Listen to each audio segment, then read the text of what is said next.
Ini Allah sendiri yang merespon. Allah Jalla Dzikruhu yang merespon. Berarti turun itu pas di Gua Hiro yang kemarin itu kali ya mungkin ya? Nah, ini Gua Hiro cuma satu ayatnya. Ikra itu. Ya. Itu Yang doang. kemarin kamu masuk itu tuh boy. Yang kemarin kamu masuk. Terus? Di gua tempat yang dimasuk itu yang turun cuma satu suratnya. Ikra, bacalah. Suruh baca. Pentingnya membaca. Ikra. Nah itu apa namanya? Memang ketika berbicara tentang wahyu ataupun mukjizat tentang agama kita, apa ya, terkadang sulit diterima. Bahkan kalau misalnya kita apa namanya,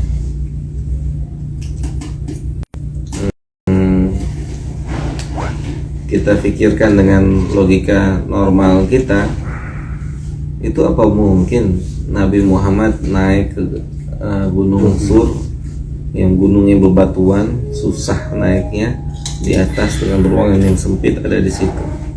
Kan rasanya sulit di apa ya?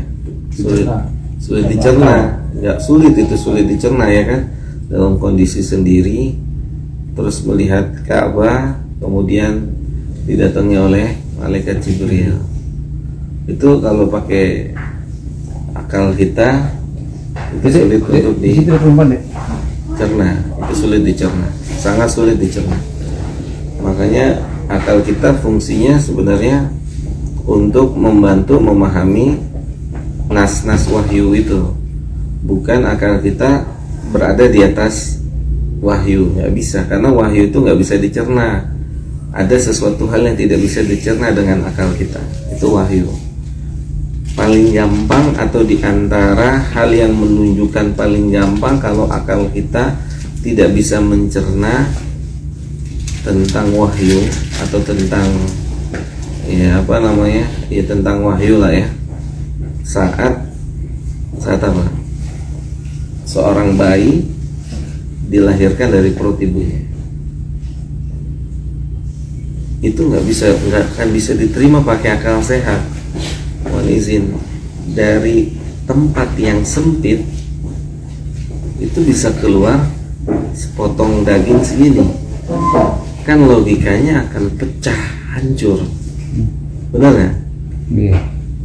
Mafhumnya jelas ya. Itu nggak sama sekali nggak masuk di akal. Kalau kita menyaksikan seorang wanita melahirkan yang di dalam perutnya ada bayi yang kurang lebih 9 bulan, harus keluar lewat tempat yang sempit, itu nggak bisa dicerna sama akal kita, nggak bisa dicerna sama sekali, nggak bisa cerna. Atau apalagi kalau kita baca sejarahnya, penciptaan kita dimulai dari air, ya kan? Air, penciptaan kita dari air, berkembang jadi berkembang seperti ini, yang menunjukkan kelemahan kita, nggak bisa apa-apa. Nah itu dia tuh, akal kita nggak bisa mencerna itu. Dari air bisa berubah menjadi segumpal daging jadi manusia, itu nggak bisa dicerna. Makanya dikatakan oleh Allah dalam Al-Quran itu, wallahu akhrajakum, Allah yang mengeluarkan bayi dari perut seorang wanita. Jadi bukan peran wanita tersebut, tapi Allah yang mengeluarkan. Kalau tidak ada peranan Allah, nggak mungkin ada wanita bisa ngeluarin gede itu dari perutnya keluar lewat tempat yang kecil, nggak mungkin. Konteksnya orang misalnya di sesar segala macam itu gimana tuh? Iya. Dalam artian proses sesar gitu. Iya kan, bahasa awalnya kan dulu kan nggak ada sesar. Oh benar. Iya kan. Konsep awalnya kan nggak ada orang lahir di sesar. Nah artinya seperti itu lah. Itu salah satu dasar lah. Kemudian juga nggak masuk di akal ya kalau kita mau menggunakan akal kita. Di ruangan yang sempit di dalam perut seorang ibu ada anak nyawa lagi, ada manusia lagi, ya nggak? Makannya gimana? Minumnya gimana? Nafasnya gimana? Di ruangan sempit begini. sulit dicerna sama akal kita. Makanya ketika kita beragama Islam, kita Muslim, prinsip orang Islam cuma satu, sami'na, kami mendengar dan kami mentaati. Terkadang yang kita dengar nggak bisa masuk akal, terkadang yang kita dengar nggak bisa dicerna sama akal kita. Ini nggak bisa dicerna nih, ngapain muter-muter Ka'bah 7 kali? Ya, benar ya? Iya, buat apa ya? Ya, buat apa juga kalau dipikir pakai akal kita? Kenapa coba antum muter-muter 7 kali? Karena diperintahkan seperti itu. Iya, udah selesai. Iya. Woi, kembang tuh. Masih aja, Boy. Hidup, Boy. Udah nggak apa-apa, habis itu sama ibunya. Itu tuh kan kembang. Jadi nggak apa-apa.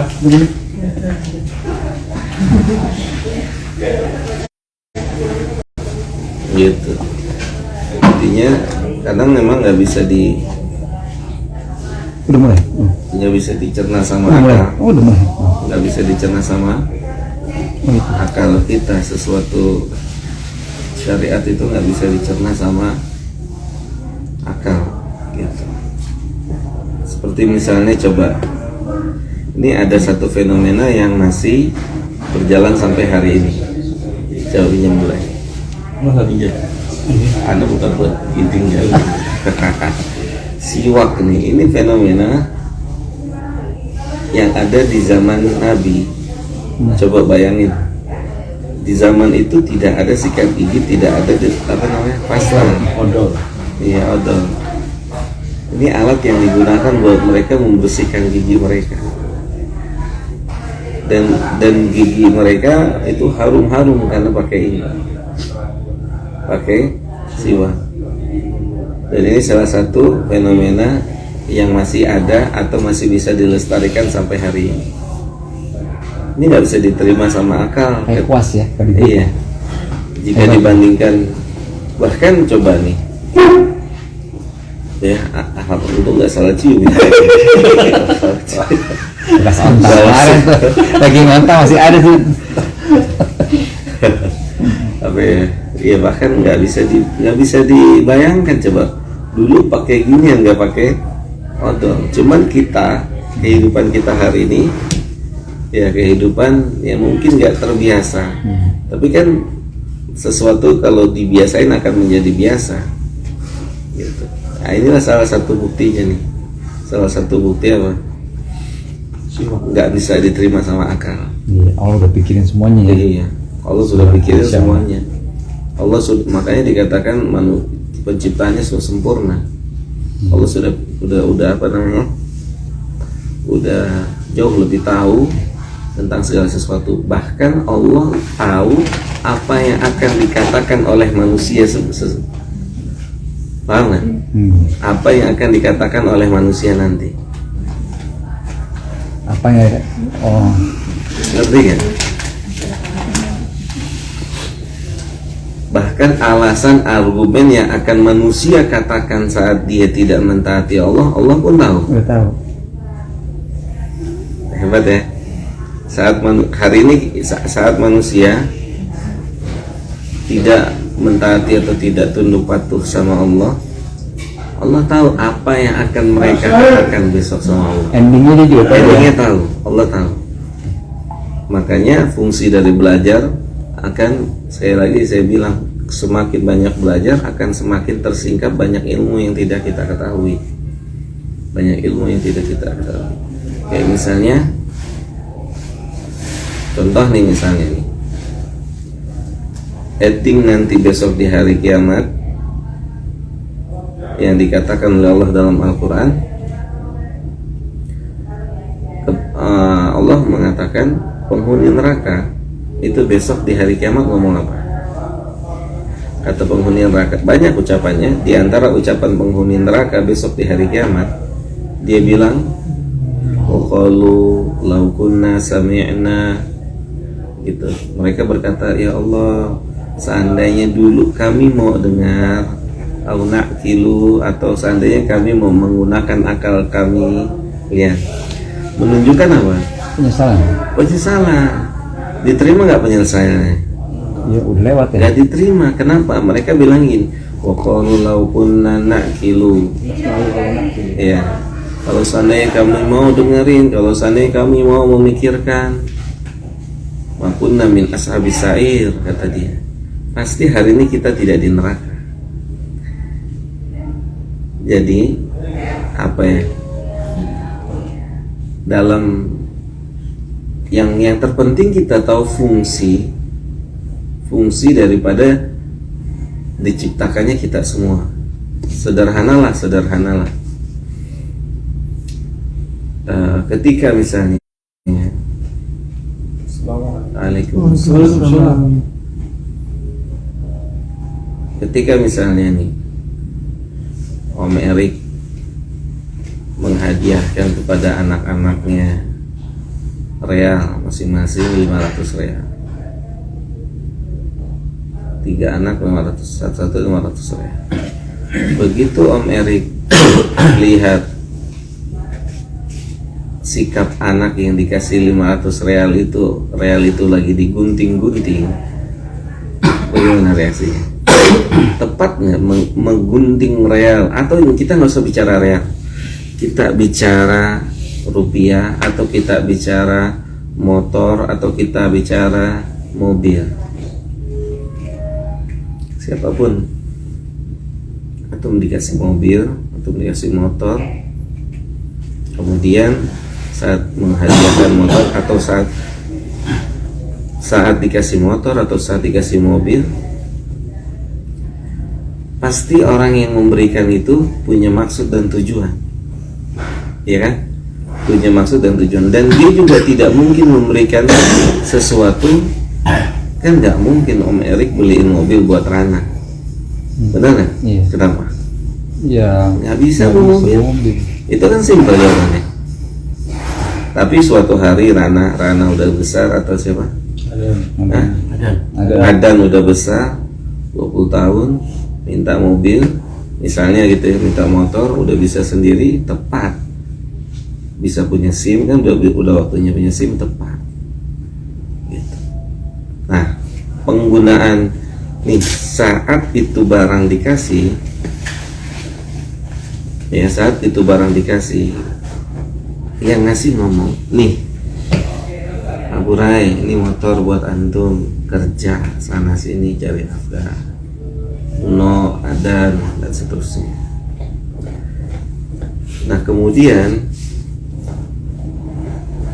motor itu dicopotin tuh satu-satu, dipretelin, apa namanya, bannya, knalpotnya, mesinnya. Kan udah dikasih tahu ini buat apa fungsinya.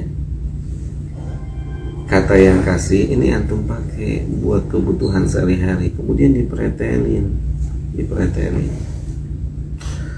Kalau suatu hari nanti yang ngasih bilang gini, kata yang ngasih, nanti saya minta tanggung jawab. Ya, di suatu hari nanti saya minta tanggung jawab. Nggak boleh diginiin, nggak boleh diginiin gitu.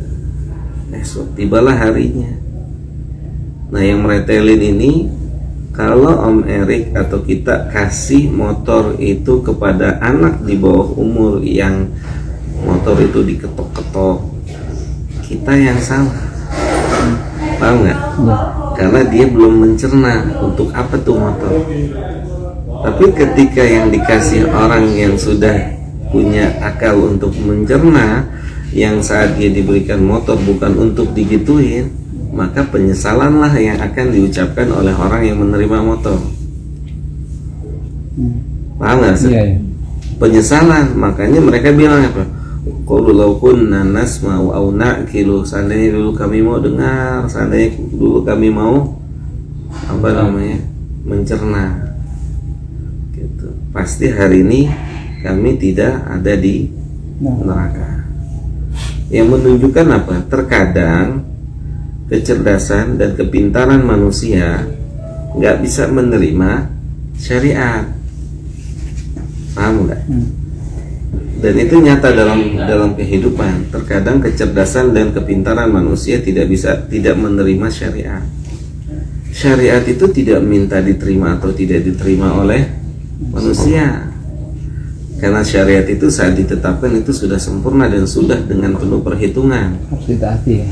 Hah? Harus ditaati. Iya, sudah dengan perhitungan. Seperti apa contohnya? Sederhana. Apa jadinya kalau mata itu ada di kalau kuping itu ada di jidat? Coba deh antum bayangin. Kuping antum ada di jidat, diciptakan dua-duanya. Jadi apa? Kan kalau kita lihat film kartun alien itu kan lucu. Ya kan? Kupingnya ada di jidat, kakinya di, nah begitu. Nah artinya apa? Syariat ini tidak minta persetujuan kita. Syariat ini apa namanya? Itu cuman kita saat menerima syariat cuman apa? Cuma diperintahkan sami'na wa ata'na. Nah itu yang harus, jiwa ini yang harus kita miliki. Memang proses untuk sampai memiliki jiwa seperti ini lama, gak cepat. Contoh, saat Rasul mengumpulkan manusia di Mekah nih, di Darun Nadwah namanya, Nabi mengumumkan tentang kenabiannya sallallahu alaihi wasallam. Dia mengajak manusia meninggalkan berhala. Dia menginformasikan telah Isra dan Mi'raj. Itu tidak ada yang terima karena nggak masuk akal. Nggak ada yang terima, satupun juga tidak ada yang terima. Nggak masuk akal. Kebayang nggak coba pakai akal siapa Om Erik? Dari Baitul Maqdis ya, kemudian ke Mekah ya, kemudian Mi'raj gitu kan, naik ke atas langit hanya dalam waktu 1 malam, turun lagi. Nggak bisa diterima sama akal. Akal nggak bisa terima. Akal nggak bisa terima gitu. Akal sangat tidak bisa terima. Makanya saat Nabi mengumumkan, gak ada yang menerima ini, gak ada yang menerima. Susah nggak? Susah, nggak masuk akal. Belum ada roket ya. Belum ada roket. Jangankan roket, pesawat bajai belum ada. Entah aja berapa bulan tuh. CRF belum ada. Belum ada CRF ya. CRF belum ada. Gak bisa diterima sama akal. Gak ada yang percaya. Yang percaya Abu Bakar. Kata Abu Bakar, kalau yang ngomong Rasul lebih cepat dari itu saya percaya. Udah selesai, nggak pakai pertimbangan, nggak pakai pertimbangan. Kalau yang ngomong Rasul saya percaya, diketahui atau tidak diketahui latar belakangnya, tapi ucapan itu datangnya dari Rasul. Paham nggak? Perkara hikmahnya diketahui atau tidak diketahui itu bukan pertimbangan, tapi itu ucapan datangnya dari Rasul. Kalau dari Rasul harus diterima, sami'na wa ata'na. Gitu. Antum boleh adakan penelitian tentang tanah nih Om Erik. Saya sih nggak mau mengaku, saya sih nggak akan melakukan penelitian karena saya beriman. Wallahi nggak akan melakukan penelitian. Kenapa si Apuy kalau kejilat anjing, salah satu bilasannya dengan tanah,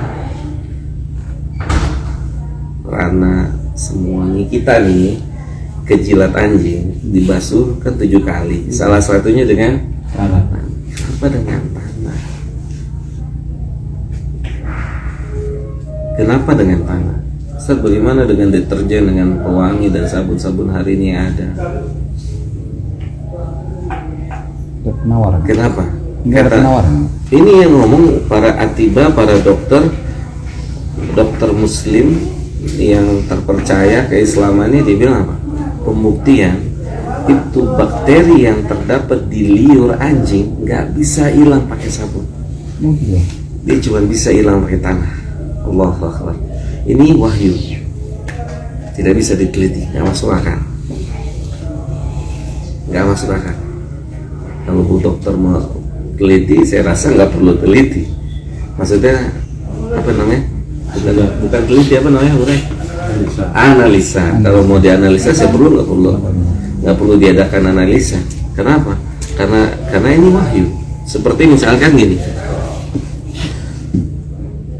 Oke, kalau kita mau contohin nih sekarang nih, ada gelas air minum di sini, ya.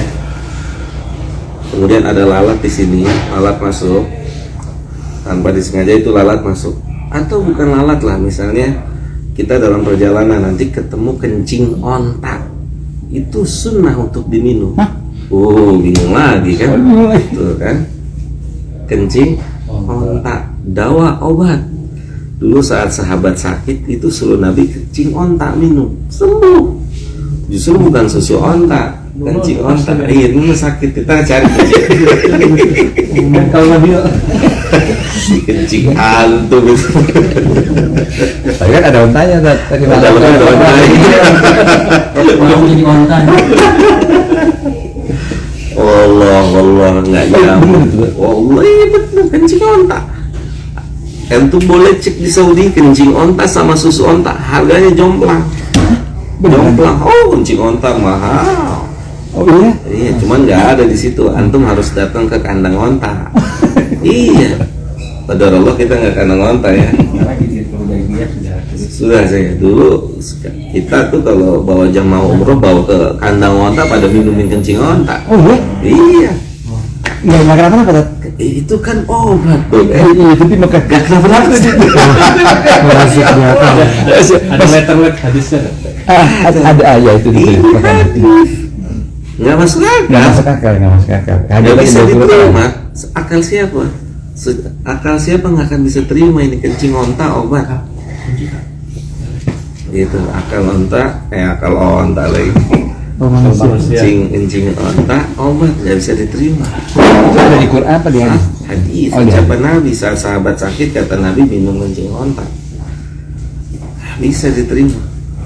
Nah, baik lagi ke laler yang menyemplung di dalam minuman. Kata Nabi apa? Celupin tuh, tenggelamin, angkat, buang, minum lagi. Kalau kita yang nggak ngerti kan dibuang tuh, cuman 1.000 doang satu sachet. 15 gelas kadang-kadang. 15 gelas buang, fisik itu berapa? 25.000. Buang aja. Dibeli lagi, pesan lagi cambucie gitu kan.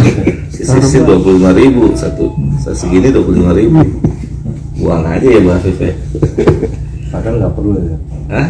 Padahal nggak perlu ya. Iya, nggak ada barangnya. Kalau ada bisa dipotong. Jam 10 masuk order perintah ya. Tuh ya, dimasukin, diangkat, dibuang, diminum. Nabi bilang apa? Nabi dokter bukan? Bukan. Tapi Nabi penerima wahyu.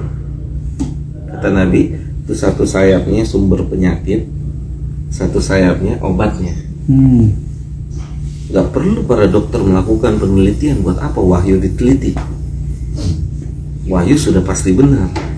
Seperti misalnya mau izin dokter mau coba-coba meneliti habba sauda yang Nabi bilang al-habbatu sauda dawaun likulli da'in ilal maut. Habba sauda adalah obat untuk segala macam penyakit kecuali kematian. Perlu nggak diteliti? Perlu nggak diteliti? Nggak perlu. Kenapa nggak perlu? Wahyu yang diteliti obat-obatan yang justru tidak ada ayat dan tidak ada hadis, yaitu Panadol, Paramek, itu perlu diteliti karena kita nggak mungkin minum kalau Panadol yang ngeluarin aburai. Jadinya apa tuh? Panadol karya aburai gitu kan. Bentuknya bentuk apa? Bentuk apa? Batako. Iya bro ya. Hebel. Nggak masuk akal. Nggak masuk akal. Jadi ya begitulah. Ya. Apa namanya? Kayak kita nih sedang umrah hari ini, putar 7 kali, tawaf, nggak masuk akal. Sampai yang kajian kita di malam hari kemarin, saat Ibrahim ninggalin anaknya dan istrinya, anaknya masih bayi, itu kayak kalau istri cerdas akan bilang sama Ibrahim, lu tega lu yang ninggalin anak baru lahir lu tinggalin kan gitu, ya nggak? Iya. Kalau istri cerdas. Tapi kalau istri beriman seperti siapa? Hah? Istrinya Ibrahim Ini perintah Allah, iya jalan. Wanita solehah, ini perintah Allah, jalan. Apa dia yang menangin hati suaminya? Dia bilang apa? Allah nggak mungkin nyanyiakan kita di sini. Jadi air zam-zam sampai hari ini. Hah? Jadi air zam-zam. Air zam-zam salah satu fenomena yang Allah tetapkan di muka bumi ini yang banyak membuat orang kafir masuk Islam. Beneran. Pala mereka puyeng, air nggak habis-habis. Orang jutaan bahkan ratusan juta datang ke sini. Itu berapa banyak hari ini koper antum yang isinya air zam-zam? Iya. Oh iya lagi. Iya. Iya. Iya nggak? Itu air nggak habis-habis coba. Satu orang 5 liter ya? Hah? Satu orang 5 liter. Itu. Belum yang diminum di situ ya? Itu yang resmi, belum yang nggak resmi. Iya. Oh iya. Ya loh ya. Mana? Masih. Nggak ada ya. Ada yang pedagang sini. Oh luar biasa, nggak bisa dicerna.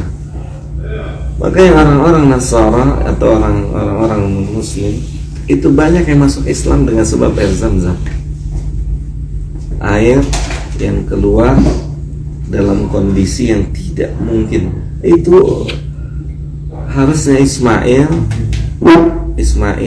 ditinggal sama bapaknya berdua, benar-benar berdua, nggak ada kehidupan. Apa? Harusnya apa? Mati dong. Mati nggak? Mati pasti. Harusnya mati. Tapi lihat keteguhan hati istri atau wanita soleh, berangkat. Kalau Allah yang perintahkan, Allah nggak mungkin sia-siakan kita di sini. Allah nggak mungkin sia-siakan kita. Berangkat. Terwalik sofa lahu. Keluarlah air zam-zam. Air zam-zam keluar. Fenomena yang tidak akan pernah berhenti sampai hari kiamat. Gak bisa diterima oleh akal kita. Tidak bisa diterima. Ya begitu kurang lebih syariat kita. Syariat agama Islam luar biasa.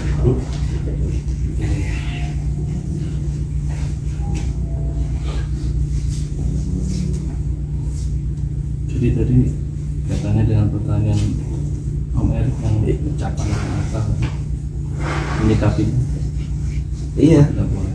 Gak boleh. Walaupun dengan kiasan. Walaupun dengan kiasan, balik lagi kepada tujuan si pengucap. Ini hari ini kan di hari segini. Sebenarnya ini bisa dalam artian ada sesuatu hal yang membuat orang masih mengucapkan selamat hari raya. Pasti ada sesuatu, tidak mungkin tidak. Maka sesuatu itu yang harus dicari tahu apa. Nanti akan kita kasih jalan keluar.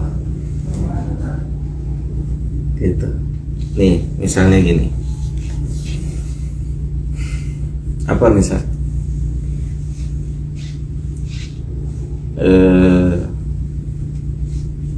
Misalnya khawatir dengan rezeki. Waduh, udah main ini udah bahaya. Cepet-cepetan. Urusannya kalau udah megang ini 2 jam ke atas. Satu lah. 1 jam lah ya. Ustaz boleh tanya? Iya sebentar Bu, saya bawa baca ayat dulu.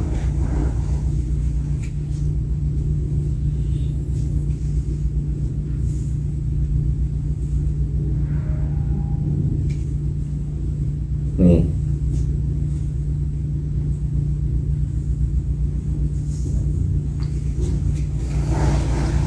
Di surat An-Nisa dari mulai ayat ke-97 ya Allah bilang gini, innal ladina tawaffahumul malaikatu zalimi anfusihim qalu fima kuntum. Orang-orang yang yang diwafatkan oleh malaikat, udah selesai usianya, udah dicabut nyawanya,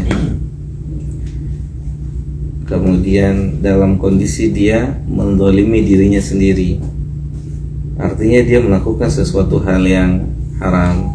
Kan orang yang melakukan sesuatu yang haram menzalimi dirinya sendiri, dia tidak menzalimi Allah. Allah tidak dizalimi. Pelaku perbuatan dosa dan maksiat itu baliknya kepada dirinya sendiri. sampai mati dunia. Misalnya manizin, misalnya pelaku perampokan, dia menzalimi diri sendiri merampok, pelaku judi, pelaku zina dan seterusnya, dia sedang menzalimi dirinya sendiri. Kenapa pelaku perampokan melakukan perampokan? Karena satu hal, dia butuh duit, dia butuh biaya, dia butuh kesenangan. Pelaku judi, kenapa berjudi? Karena dia butuh duit, dia butuh kesenangan. Pelaku zina, dia butuh duit, dia butuh kesenangan, dia butuh kepuasan. Oke, sampai meninggal, misalkan sampai kondisi meninggal. Kalau kan ditanya, terus kenapa? Apa alasan antum? Jawab mereka apa? Kata mereka, qalu kunna mustata'afina fil ardi. Kami orang yang lemah di muka bumi ini, nggak bisa berbuat apa-apa. Jadi mereka beralasan dengan kondisi kelemahan diri mereka. Jelas ya? Kami orang lemah. Apa kata mereka? Qalu alam takun ardullahi wasi'atan. Bukankah bumi Allah ini luas? Kenapa harus berzina? Bukankah banyak laki-laki yang soleh, banyak wanita yang solehah? Bukankah banyak perdagangan yang halal? Bukankah banyak perbuatan-perbuatan halal lainnya? Gitu. Bukankah misalnya, bukankah banyak sahabat-sahabat, teman-teman? Bukankah banyak pilihan-pilihan yang lain? Ada pilihan yang lain? Kayak gini. Terkadang orang nggak berani pindah dari satu keadaan ke keadaan berikutnya. Kenapa? Sudah nyaman. Kenapa orang takut mati? Padahal mati adalah sesuatu yang dirindukan oleh orang soleh dan soleh. Kenapa? Nggak paham. Karena nggak paham. Karena dia sudah, Allah yang bilang antum merasa nyaman di sini. Antum tahu, Om Erik, itu Mujahid. Kalau ada panggilan jihad, hatta istrinya baru dinikahi ditinggal sama dia. Hanzalah ditinggalin istrinya. Sampai dia baru berhubungan, Rasul panggil jihad, keluar mati. Hanzalah belum sempat mandi. Istrinya bilang, Hanzalah belum mandi. Kata Nabi, Hanzalah dimandikan sama malaikat. Allah. Itu hebatnya para sahabat. Gak ada pikir-pikir tentang ucapan Nabi SAW. Ya, nah kita balik lagi pembahasan kita. Kata malaikat, bukankah Allah punya bumi yang luas? Kenapa antum tidak melakukan tidak menempuh jalur yang baru itu? Misal, orang yang bekerja, mencari nafkah, mencari kesenangan dari yang haram, kenapa tidak melizin? Pelaku zina, kenapa antum nggak nikah? Paham nggak? Perampok, kenapa nggak kagak? Buktinya burger kelnger jadi, gitu ya. Kenapa nggak dagang? Mie Aceh jadi, ya nggak? Mana orangnya? Nggak ada ya? Oh ya, sakit ya. Artinya segala sesuatu yang diharamkan oleh Allah itu ada solusinya. Di sini ada solusinya. Cuma kita dihantui oleh ketakutan. Apakah mungkin saya dapat sesuatu yang saya dapatkan sekarang? Bahkan janji Allah, janji Nabi apa? Khairun, lebih baik. Menizin. Salah satu doa kita di sini, salah satu jamaah kita berdoa gini, ya Allah, semoga saya punya teman-teman yang terbaik, gitu ya. Terus kemudian Allah kabulkan. Ketemulah dengan teman-teman caur yang tapi terbaik dong, insya Allah. Walaupun teman-teman ini katrok-katrok, tapi kalau dalam urusan mengejar yang terbaik mereka utama, ya nggak? Tapi kalau dalam perkara-perkara finansial, materi, mereka nggak ada apa-apanya. Nah ini kesenangan dan kepuasannya berbeda. Kita yang belum berani untuk melakukan transisi pindah, tapi memang harus diketahui transisi itu susah. Yang pernah atau seorang yang pernah menangani atau melihat orang yang sudah kecanduan narkoba, untuk berhenti dari narkoba itu badan nggak enak luar biasa. Apa namanya, sakau.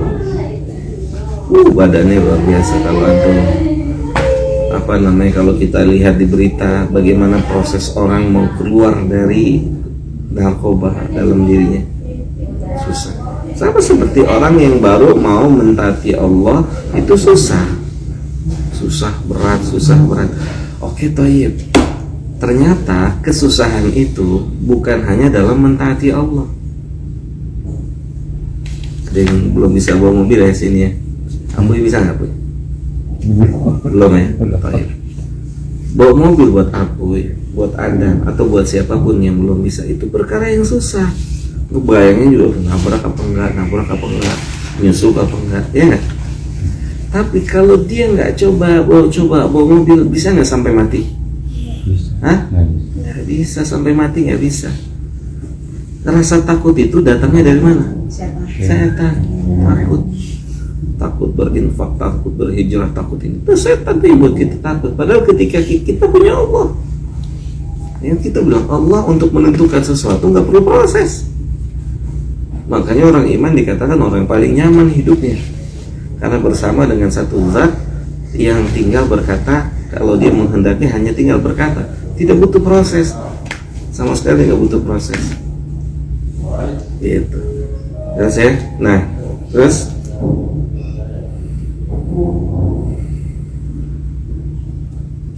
sampai Allah bilang faulaika ma'wahum jahannam wa sa'at masira, maka tempat mereka adalah di neraka jahanam. Uzurnya nggak diterima semua.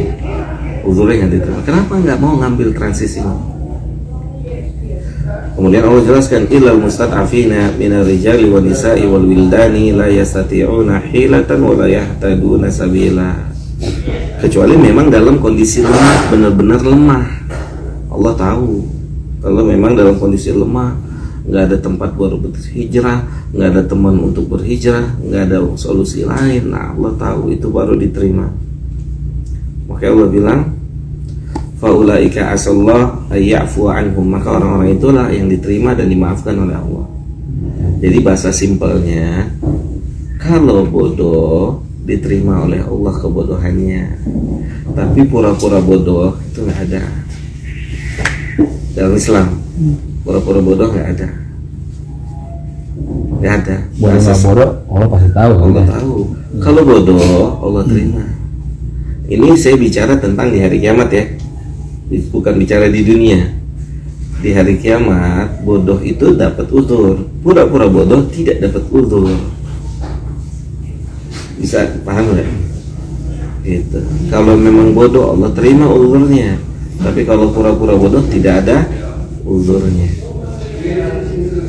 Makanya apa namanya, ini dikasih tahu oleh Allah di dalam Al-Quran ataupun di dalam hadis. Kalau manusia, kan ada yang bertanya, Ustaz bagaimana dengan orang yang hidup di tengah hutan, tidak tahu ilmu, tidak ada ustaz, tidak ada dai, jauh dari akses, jauh dari ilmu, kemudian dia mati dalam kondisi itu.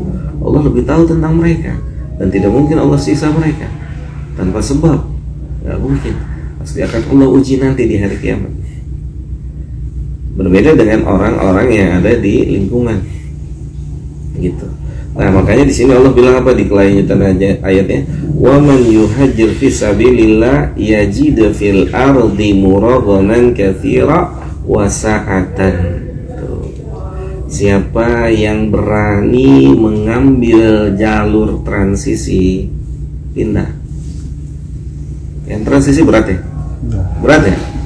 Kata Allah, siapa yang berani menempuh jalur transisi, pasti dia akan mendapati bumi Allah yang luas.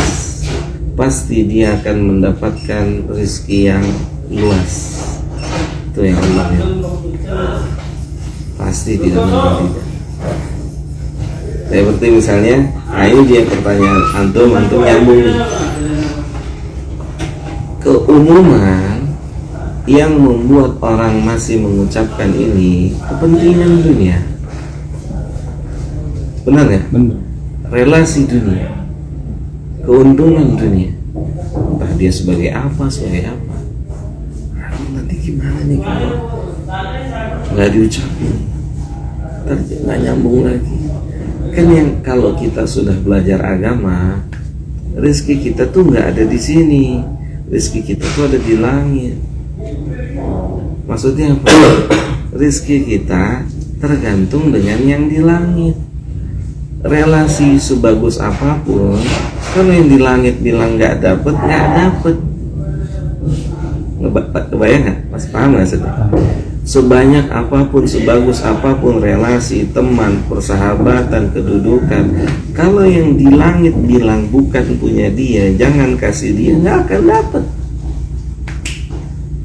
Nah, ini yang perlu diperbarui. Manusia takut kehilangan kurir. Kurir mah bisa diganti, siapa aja bisa jadi kurir. Ya Bu, pernah dengar ya saya ngomong gini ya. Kurir itu siapa saja dan apa saja, pemberi rezeki yang tidak bisa diganti. Allah. Kurir siapa aja bisa jadi kurir. Kan hakikat orang yang ngasih rezeki, jalan kerja ke kita itu kurir semuanya. Kurir siapa? Allah. Kurirnya Allah. Antum khawatir misalkan antum kuat beli sesuatu online diantar sama si kurir, ya kan? Antum berterima kasihnya lebih kepada si kurir atau kepada orang yang ngasih kita hadiah? Masuk aja. Hah? Yang masih kita hadiah lah. Harusnya kita lebih khawatir sama si kurir apa yang ngasih hadiah? Khawatir. Iya. Iya, khawatir nih kalau nggak dapat lagi. Kalau dia sakit, nggak bisa nganter, dia mati. Ini si kurir, Nanti ini udah ada ribuan kurir. Hah? Tapi kalau dari sananya ditutup mati, tek tek tek. Mau bapak kita konglomerat, kalau di sana dikunci mati gini, nggak akan nyampe tuh ke kita tuh, nggak akan nyampe ke kita. Justru itu dia ini yang menjadi apa? Yang menjadi halangan untuk sebagian manusia hidup berani dengan ketentuan Allah. Saya selalu bilang sama diri saya, teman-teman, Allah nggak pernah salah menetapkan syariat. Allah nggak pernah salah menetapkan syariat, nggak pernah salah. Bahkan di saat di zaman manusia takut berinfak, bersedekah, itu keluar hadis, mana qasat sadaqatun min malin, harta itu tidak berkurang dengan sebab sedekah. Saat manusia takut, kalau kita infak habis dong harta kita, keluar tuh hadis, harta itu tidak berkurang dengan sedekah. Semua dijawab sama Allah, sama Nabi kita Sallallahu Alaihi Wasallam, sehingga tidak ada syariat yang salah. Yang kurang apanya? Kalau tidak ada syariat yang salah, ada syariat yang belum kita tahu atau yang belum bisa kita terima. Kenapa? Karena kitanya kurang yakin, kurang ilmu. Di antaranya kencing Entah tadi. iya nggak? Sebagian jamaah hari ini baru dengar Mendengar. kencing ontak. Kalau aburnya nggak boleh, cuman ontak yang masuk dalam dia gitu. Perantara ya. Masuk akal ya, kencing ontak tidak masuk di akal, tapi dakwah obat. Apalagi kalau lebih dahsyat lagi, mohon izin, kalau antum ikut kajian di hari Rabu pagi itu kitab Ad-Da'wah, hadis pertama yang dibawakan oleh Ibnu Qayyim yaitu orang yang kegigit serang kalajengking itu diobatinnya sama Al-Fatihah. Kalajengking loh, nggak ada dokter hari itu, medis bukan? Medis bukan? Medis lah. Kalajengking penyakit medis ya? Medis ya. Medis tuh, Iya. jahit dong, ya nggak? Ya. Terus sama salah seorang sahabat dibacain surat Al-Fatihah, sembuh seperti tidak orang kegigit kalajengking, nggak ada recovery. nggak ada masa penyembuhan, nggak ada. Kalau keyakinan orang Islam balik lagi kayak gini, yang sepi apa? Rumah sakit. Mohon izin. Kan makanya kan kemarin saya bilang sama beliau, ya di sini malam-malam, obat itu nggak ada fungsinya kalau hati seseorang nggak yakin, ya nggak? Obat tuh nggak ada fungsinya kalau hati seseorang nggak meyakini ini bisa menyembuhkan dengan izin Allah. Maka tugas orang-orang yang bertugas medis justru bukan hanya sebatas kasih suplemen, bukan, tapi menumbuhkan keyakinan Allah bisa menyembuhkan lewat apa saja. Orang baca Al-Fatihah itu hilang seperti tidak pernah kena gigitan. Masuk akal nggak itu? Masuk akal? Masuk akal nggak? Hah? Mohon izin, antum lihat kaki saya ini yang masuk akal. Ini bekas jahitan, 6 jahitan. Ini yang masuk akal. Harusnya begini. Kalau jengking, itu yang masuk akal. Proses, iya kan? Tapi dibacain Al-Fatihah hilang, tidak pernah, seperti tidak pernah sakit, ini yang masuk akal. Itu kita harus raih iman seperti itu, yakin sama Allah dengan sesuatu yang nggak bisa diterima di kepala kita. Jelas ya? Begitu. Cuman memang tentunya butuh proses yang panjang untuk bisa ke arah situ, ya, untuk bisa ke arah tingkat keyakinan seperti itu.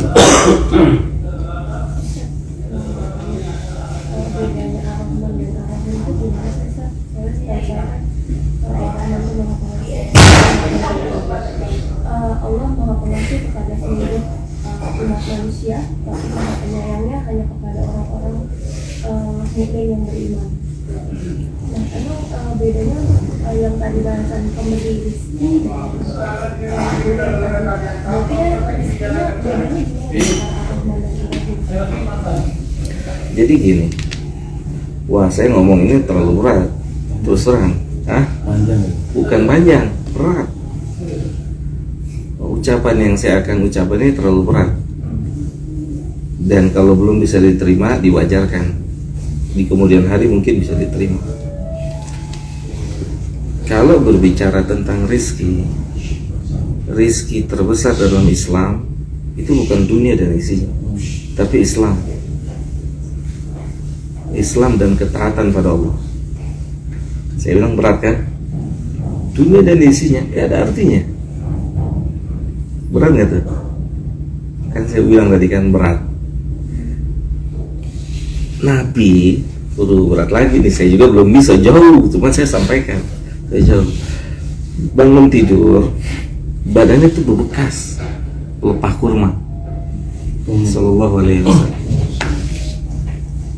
Kalau kita hidup di zaman itu pun kita akan melakukan apa yang dilakukan oleh Umar, oleh Ibnu Mas'ud. Badannya berbekas. Ngerti ya, paham ya maksudnya itu bekas? Karena alas tidurnya begitu doang. Pelepah kurma.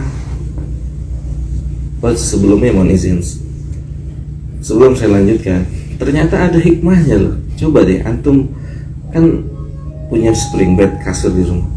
Besok tidurnya di atas tikar aja. Bangun pasti jam 3. Kenapa? Gak nyaman. Karena gak nyaman tidurnya. Coba di atas spring bed. Jam berapa? Nah udah, selesai. Oke?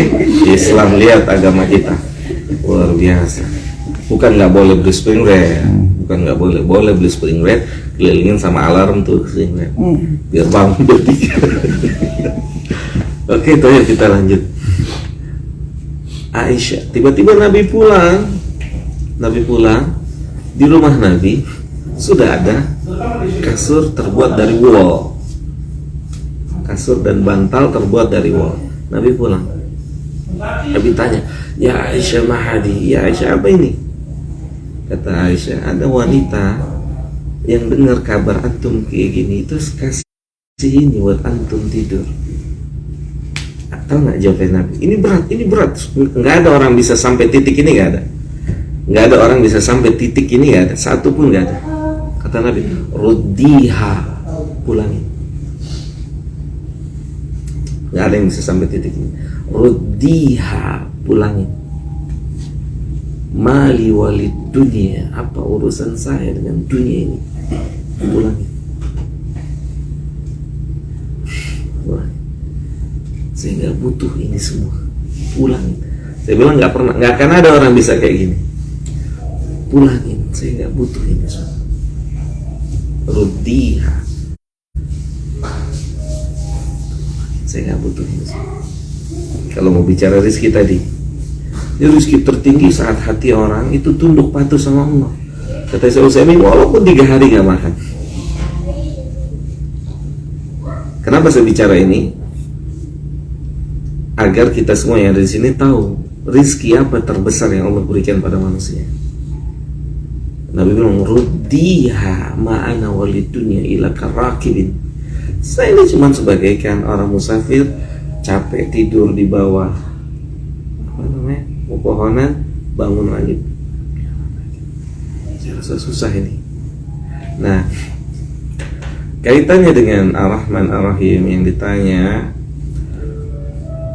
Ar-Rahman adalah kasih sayang Allah atau rahmatnya Allah yang Allah bagikan untuk seluruh manusia yang ada, untuk seluruh makhluk yang ada di bumi. Nabi bilang Allah itu punya 100 rahmat. Allah punya 100. Satu Allah turunin di bumi. Satu yang Allah turunin di bumi. Satu untuk siapa? Satu yang semua. Bukan hanya untuk manusia, untuk hewan, tumbuhan dan semua. Satu. Kita rebutan. Nah di situ tuh satu. Yang untuk orang beriman yang mana? 99. Di mana? Negeri akhir. Satu itu rebutan kita. Satu itu kita rebutan muslim, kafir dan seterusnya. Nah jadi kaitannya ketika Allah menciptakan manusia atau makhluk, Allah menciptakan kebutuhannya atau Allah melengkapi dengan kebutuhannya. Pertanyaannya, kenapa Allah lengkapi kebutuhannya? Kalau memang Allah nggak suka dengan orang kafir, oke? Ya nggak? Jawabannya? Soal nggak itu? Kopi belum datang.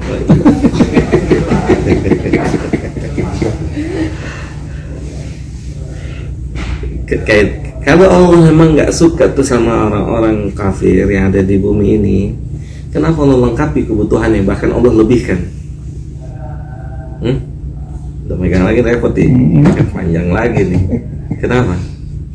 Karena pertama kata dari ayat dan Al-Quran yang pertama, sifat Allah Rahman, jadi semua diciptakan dan dipenuhi kebutuhannya. Adil, muslim, kafir diberikan kebutuhannya, menunjukkan keadilan Allah. Jelas ya? Itu yang pertama. Yang kedua, Allah kasih itu semua untuk alasan Allah menyiksa mereka besok di hari kiamat. Untuk menyiksa mereka. Kenapa? Karena yang Allah berikan seharusnya difasilitasi untuk mentaati Allah. Justru mereka tidak mau taat sama Allah. Maka itu menjadi alasan Allah besok di hari kiamat. Paham nggak? Nggak ada alasan lagi di sana. Udah disiapin ya. Bisa manusia semuanya bisa beriman, bisa bertakwa. Allah bilang apa? Walaqad dzara'na li jahannam katsiran minal jinni wal insi. Allah akan isi jahannam dengan jin dan manusia banyak. Allah kasih tahu setelah sebabnya. Kata Allah, lahum qulubun la yafqahuna biha. Anak kan kasih antum hati, kecerdasan. antum nggak gunain. Jadi kecerdasan kita itu bukan buat matematika, bukan untuk kimia, bukan untuk ini dan itu. Yang pertama, kecerdasan kita untuk mengetahui yang punya Ka'bah tuh. Beneran? Tuh itu.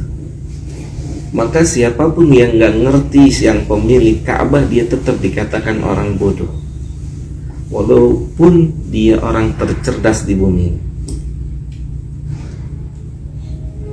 Ajib ya. Ini bukan perkataan saya nih, perkataan Nabi Shallallahu Alaihi Wasallam. Nabi pernah tanya pada sahabat, kata Nabi gini, siapa yang dimaksud dengan orang yang cerdas menurut kalian? Nabi tanya kepada sahabat, siapa yang dimaksud orang yang cerdas menurut kalian? Sahabat jawab, Allah wa Rasuluhu a'lam. Allah dan Rasul jauh lebih tahu. Lihat, kata Nabi kita SAW, orang yang cerdas atau orang yang memiliki IQ tinggi, paling cerdas di bumi ini adalah orang yang paling takut dengan kematian, atau orang yang paling banyak mengingat kematian dan banyak mempersiapkan bekal untuk kematian. Itu orang paling cerdas. Oh iya dong, ini di mana akalnya hidup di sini sebentar, besok ratusan ribuan tahun. Coba kalau ini dipakai, kan harusnya untuk itu persiapannya, bukan untuk yang di sini. Antum di sini minta nggak minta makan, benar gak sih? Hah? Orang gila aja saya bilang orang gila itu makan. Jadi yang benar, yang gila sebenarnya siapa? Hah? Orang gila itu makan. Makannya malu-malu nggak? Ambil tempat sampah. Ya dan dunia ini antum minta nggak minta dikasih. Kasih nggak? Kenapa dikasih? Jawab. Boleh pulang dulu kalau bisa. Kenapa dikasih? Itulah sifat ar-Rahman. Kenapa dikasih ya? Karena nanti Untuk memenuhi kewajibannya Allah. Paham nggak? Dikasih. Antum minta nggak minta dikasih. Kalau Allah nggak kasih apa? Zalim nggak Allah? Ah, jelas? jelas insyaallah. Antum minta nggak minta dikasih. Nanti antum serang Allah, Allah udah tahu, makanya antum makan serang Allah dengan ini nggak bisa.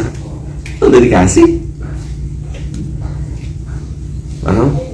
Tapi siapa yang tahu ampunan itu dikasih apa enggak? Ya kan? Makanya kita banyakin di sini mintanya apa? Ampunan. Ya kan? Hidayah. Kita banyak yang minta sama Allah. Kalau kebutuhan dunia minta nggak minta dikasih, cuman beda aja frekuensinya antara satu dengan lain. Kan itu loh bedanya, betul nggak? Emang ada beda? Nggak ada bedanya, semuanya sama dikasih, cuman bedanya gini. Ada yang makannya warteg kelasnya, ada yang naik dikit, restoran, naik lagi, kan cuma beda itu doang. Intinya kebutuhan perutnya masuk sampai. Ya kan? Itu kotor juga kan. Nah itu nih satu lagi nih. Ada sahabat namanya Dohak. Iya. Nabi tanya sama ya Dohak makan dah. Ya Dohak apa yang antum makan? Al-lahm wal laban. Daging dan susu. Kata Nabi, yasiru madza ba'da dzalika. Setelah itu jadi apa? Kata Dohak, yasiru kama ta'rif. Dia menjadi sebagaimana yang kau ketahui. Jadi apa? Kotoran. Hah? Iya. Wahadihi dunya. Dan itulah dunia di sisi Allah. Berat ya? Berat ya? Berat ya?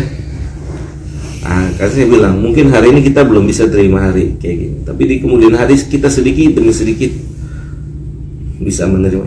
Kata Nabi, itulah dunia.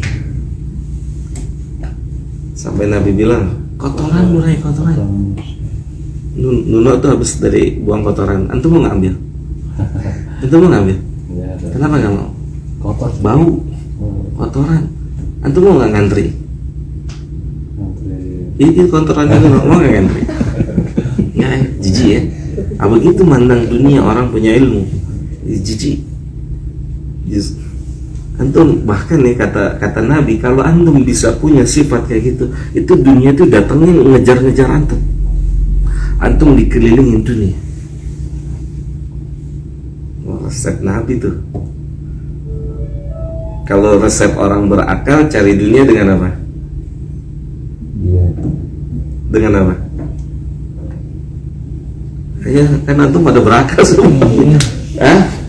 Wih. Dengan apa? Dengan kerja, skill, kemampuan, dan benar ya? Itu resep orang berakal. Resepnya Nabi tinggalin. Dalam artian tinggalin sekedarnya aja Allah datangin rezekinya. Panjang lagi nih. Kan nggak apa-apa sampai jam 12 ya. Sampai jam 3. Panjang lagi. Nabi bilang tinggalin. Dunia itu ngikutin antum. Cuman ini tahapnya tinggi, susah, prosesnya banyak, panjang. Nggak masuk akal lagi, nggak masuk akal. Nggak masuk akal. Gitu. Udah endingnya kelas tinggi nih pertanyaan. Jadi ketika rezeki itu, makanya Nabi bilang apa? Dunia ini, rezeki dunia ini dikasih oleh Allah kepada manusia, semuanya dikasih. Tapi rezeki berupa iman, ketaatan hanya Allah kasih pada sebagian orang. Gitu. Hanya Allah kasih pada sebagian orang, nggak semuanya. Hanya sebagian orang yang Allah kasih. Gitu. Jadi itulah.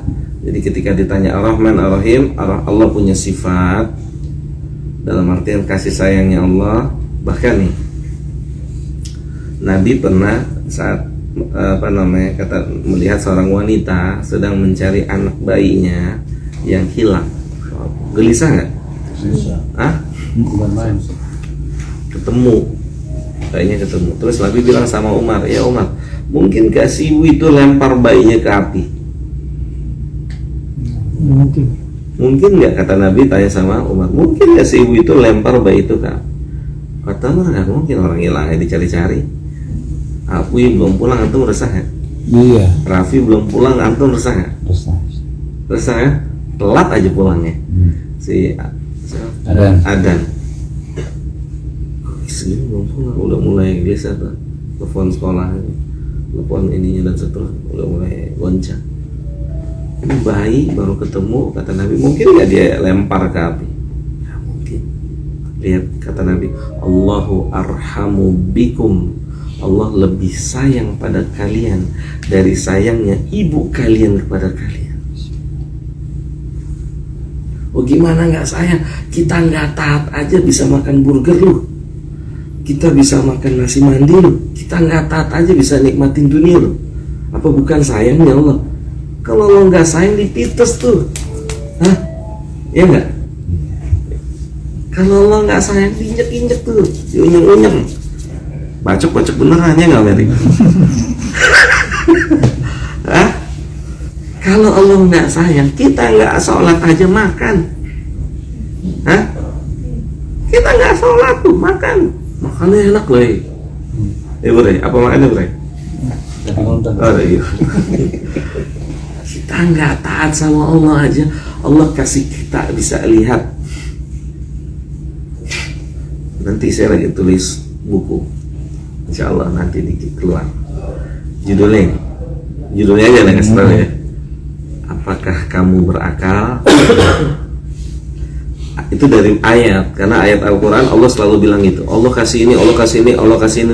Terus Allah tutup, afala ta'qilun. Apakah antum nggak gunain akal antum? Antum bisa jalan, antum bisa berlari, antum bisa lihat, antum nggak gunain akal antum. Dari mana tuh? Itu bahasa sederhananya. Itu dari mana? Oke, coba.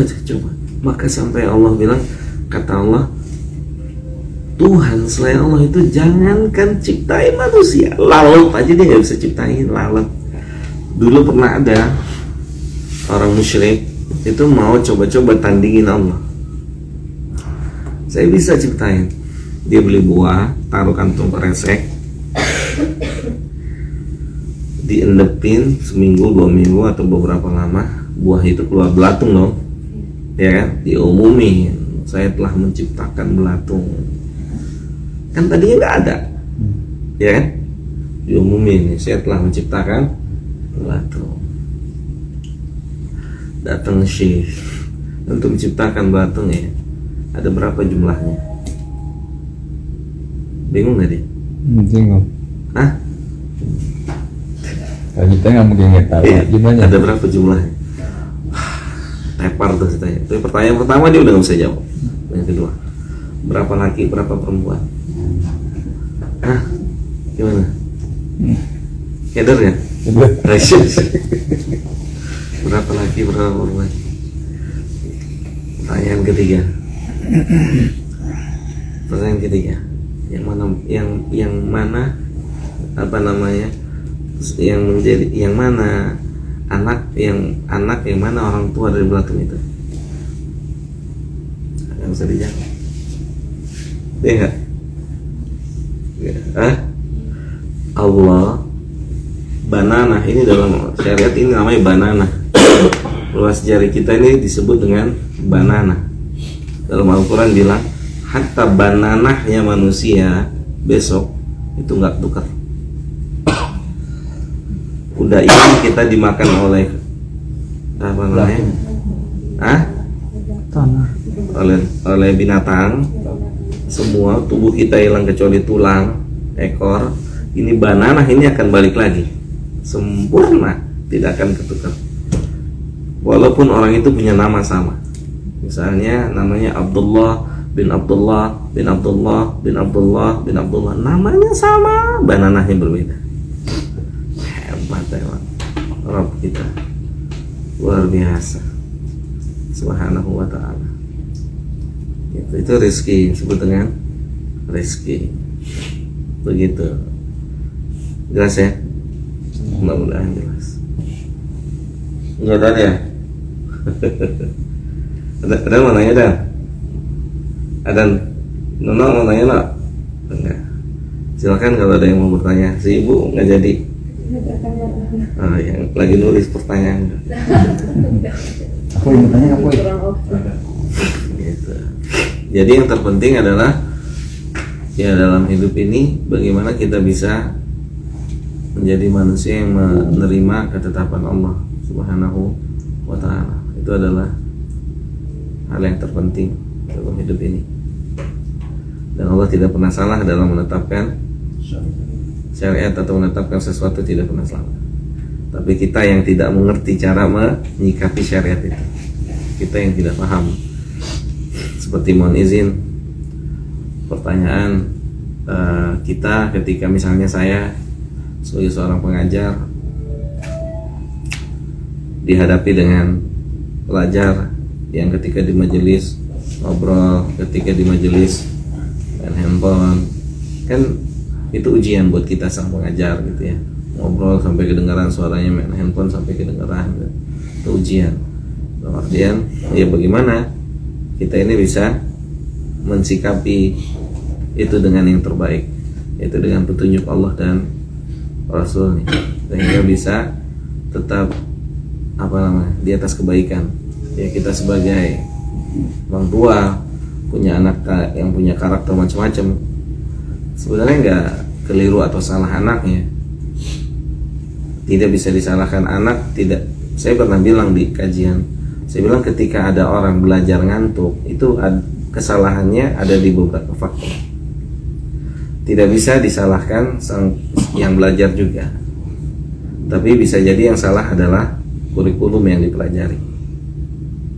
Bisa jadi kurikulum itu bukan kurikulum dia. Pernah nggak antum lihat anak TK tidur di kelas? Sering mungkin. Anak TK biasanya apa di kelas? Lompat-lompat. Kenapa, Amerik? Karena memang lagi waktunya main. Oke, terus kenapa lagi? Karena pas cocok. Pas. Oh, Coba anak TK diajarin kimia. Gimana? Anak TK antum ajarin kimia, fisika, matematika, gimana yang terjadi apa? Ya nggak? Berarti yang salah apa? Kurikulum. Salah menempatkan. Oh bukan ini kurikulumnya. Kurikulum yang ini. Nanti baru kesini kalau udah sampai. Kan saya bilang ketika berdakwah tidak menjadikan orang seperti kita, tapi menjadikan orang seperti kita dulu waktu baru pertama belajar. Itu ketika dakwah. Tidak bisa. Oh kita sudah bisa fenomenal misalnya buat kita bisa fenomenal. Datang ke sini nggak kemana-mana kecuali masjid hotel itu sangat fenomenal. Benar nggak? Dia nggak bisa juga antum mimpin orang, bawa orang ikut kayak gitu kalau nggak pingsan di jalan, ya kan? Benar nggak? Paham ya? Gitu. Ada yang tanya lagi? Cukup? Nggak ada lagi?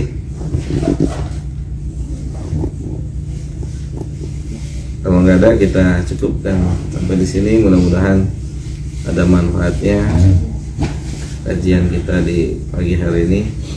Kurang lebihnya mohon maaf. Wassalamualaikum warahmatullahi wa ala alihi wa sahbihi ajma'in. Subhanakallahumma wa bihamdika asyhadu an la ilaha illa anta astaghfiruka wa atubu ilaika. Assalamualaikum warahmatullahi wabarakatuh.